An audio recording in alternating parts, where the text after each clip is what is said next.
Malaikat dahsyat ibadahnya, tapi ada bukan dari golongan malaikat tapi ibadahnya kuat, iblis. Sampai kalau seandainya disebut bumi, bagaimana kabarmu dengan bumi wahai iblis? Dia berkata, tidak ada sejengkal tanah kecuali pernah aku gunakan untuk sujud. Gambarannya seperti itu. Begitu kuatnya ibadahnya iblis. Akhirnya dinaikkan dong pangkatnya oleh Allah, karena dia ibadahnya hebat.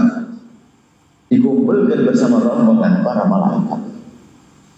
Dan di saat dikumpulkan bersama rombongan malaikat, memang dia tanggung jawab dari sisi ibadahnya. Tampak dia kayak malaikat, sehingga tidak ada beda antara iblis dengan malaikat. Sehingga kalau disebut malaikat, dia seperti malaikat. Ayo, kalau malaikat ibadahnya kayak malaikat biasa, tapi jadi bukan malaikat, ternyata punya kekuatan ibadah kayak malaikat, seperti malaikat. Kemudian ribuan tahun juga beribadah bersama malaikat. Hingga suatu ketika Allah menciptakan mbah kita Nabi Adam alaihissalam.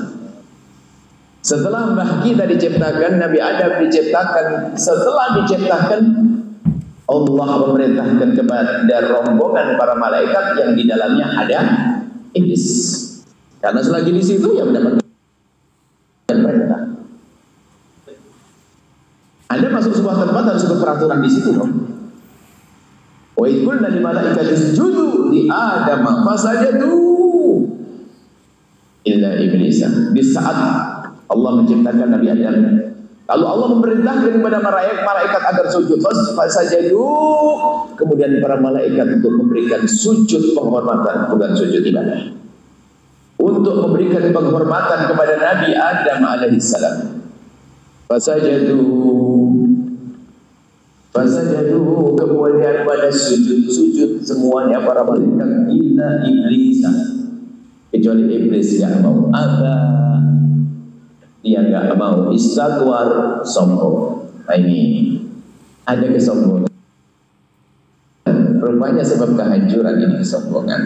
Dan setelah itu dari sombong ini menjadi sebab permusuhan. Jadi kalau kita lihat semua permusuhan nanti, karena sombong nanti akan beranak pinak menjadi dengki, benci dan seterusnya. Aba wastakbar, nggak mau sujud, itu iblis. Mengandalkan ilmunya, mungkin dia seorang ustaz alim. Kalau zaman sekarang mungkin alim katanya, itu pun belum alim kadang-kadang. Hanya merasa alim mungkin seperti itu. Namanya sombong. Iblis itu merasa hebat. Disuruh sujud tidak mau sujud, aba mau wastakbar, sombong. Padahal sudah digolongkan bersama rombongan malaikat.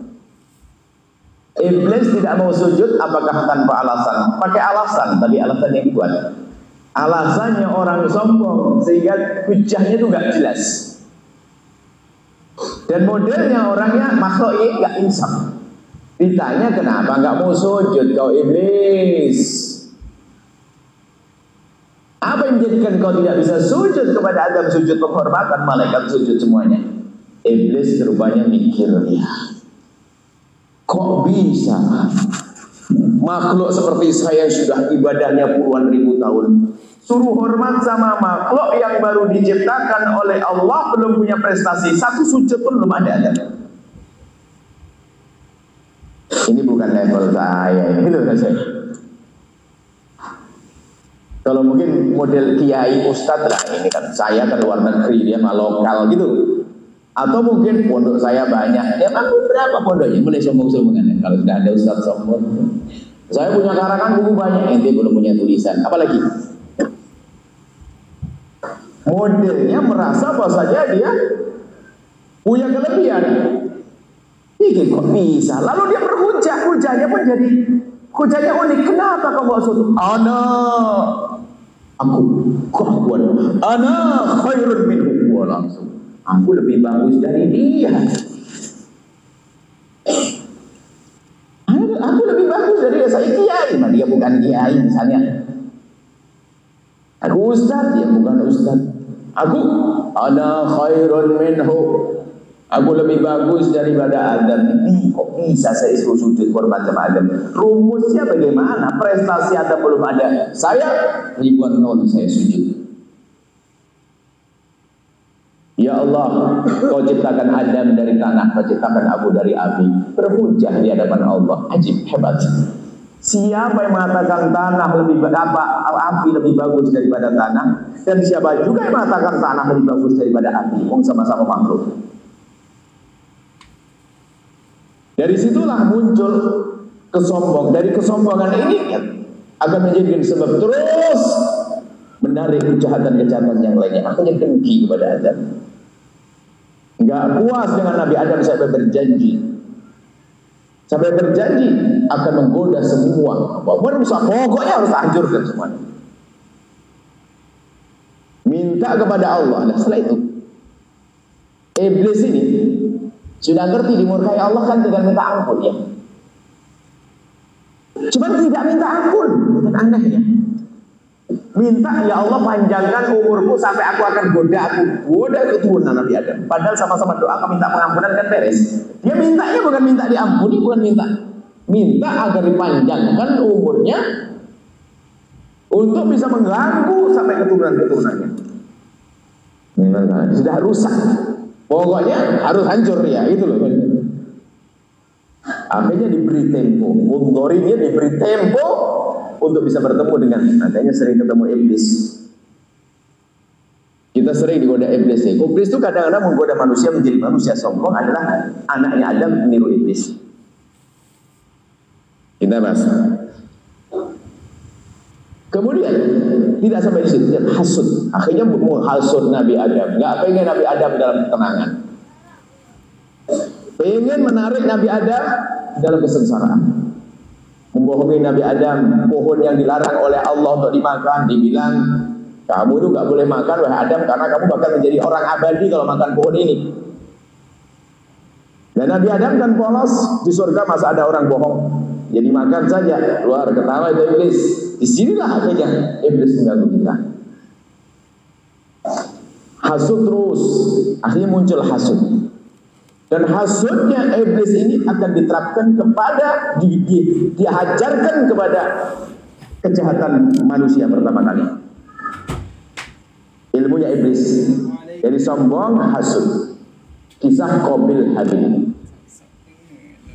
Qabil Habil ini kan hasud kepada saudaranya. Nggak terima dengan apa yang telah diberlakukan hukum kepada saudaranya, hasud sampai dibunuh saudaranya. Karena itu adalah kisah Qabil Habil ini, yang membunuh yang jahat itu tidak ikut ayahnya, tapi ikut iblis. Baik, kita akan belajar reksa iblis agar kita tahu, agar kita ini sadar kalau kita tuh anak Adam bukan anak iblis.